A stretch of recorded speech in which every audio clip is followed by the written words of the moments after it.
Hoje, Sumaré completa 155 anos. O município também é conhecido como Cidade Orquídea e esse é o nome de um dos livros do historiador e pesquisador Francisco Antônio de Toledo, conhecido também como Professor Chico. A Rede Todo Dia entrevistou o Francisco, que contou um pouco sobre a história da cidade.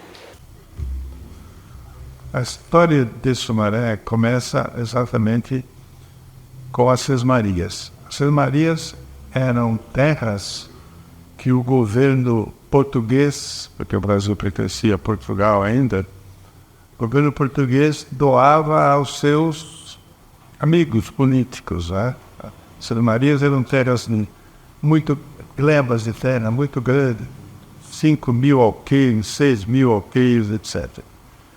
E nessa região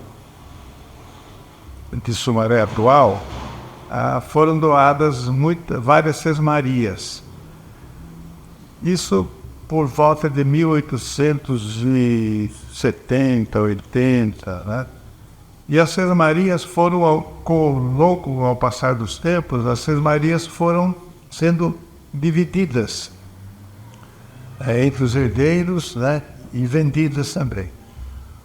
Muitas dessas terras, resultado das sesmarias, muitas dessas terras viraram fazendas e Sumaré nasceu dentro de na vizinhança de várias fazendas, né? Dentro de uma sesmaria. Então, a origem de Sumaré é a distribuição de sesmarias. As fazendas foram evoluindo com o tempo, né? E acabaram sendo transformadas na vila de Rebouças, né? No fim de aí por 1870, 80. Então nasceu Rebouças, que é o nome primitivo de Sumaré. Rebouças é o nome de um engenheiro negro, por sinal, e esse engenheiro foi o engenheiro-chefe da construção da ferrovia que saía de Campinas e ia para o interior. Essa ferrovia que passa até hoje nas terras de Sumaré. Quando se construía essa ferrovia, o engenheiro-chefe Antônio Pereira Rebouças Filho faleceu.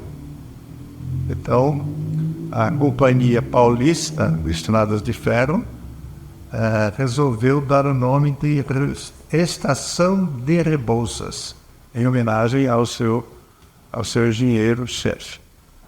Então, o vilarejo que começa a existir, então, de 1870, 80, por aí, o vilarejo chamou-se Vila de Rebouças, ou simplesmente Rebouças, que durou, né, durante muitos anos, até que, na década de 50, a Rebouças passou a se chamar Sumaré.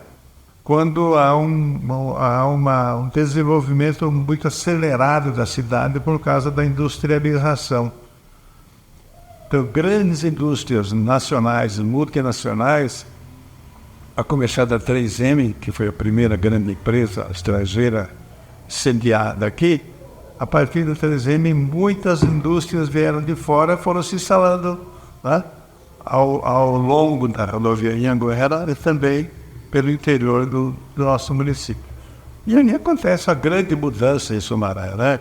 Era um vilarejo inicialmente com 5.000 habitantes, foi para 12 mil habitantes, chegou-se na década de 70, chegou a 150, 180 mil habitantes. Teve década que a população de Sumaré cresceu 400% numa década. Então começaram, nessa época e continuaram até hoje ainda, a vinda muito forte de migrantes. A industrialização atraiu, né, atraiu mão de obra. A mão de obra que não havia aqui na região, a mão de obra veio dos estados no Brasil, principalmente da região Nordeste. Então, você encontra, na época, famílias inteiras, né, se transferindo das suas cidades de origem para Sumaré, né? O município foi crescendo, se transformando, né? E hoje ele experimenta uma certa estabilidade econômica e social, que parece que está cada vez melhor, né, ao passar dos tempos. As pessoas de Sumaré são pessoas de alguma forma privilegiadas, porque elas vieram, como eu acabei de dizer, vieram de fora e foram construindo aqui a sua história.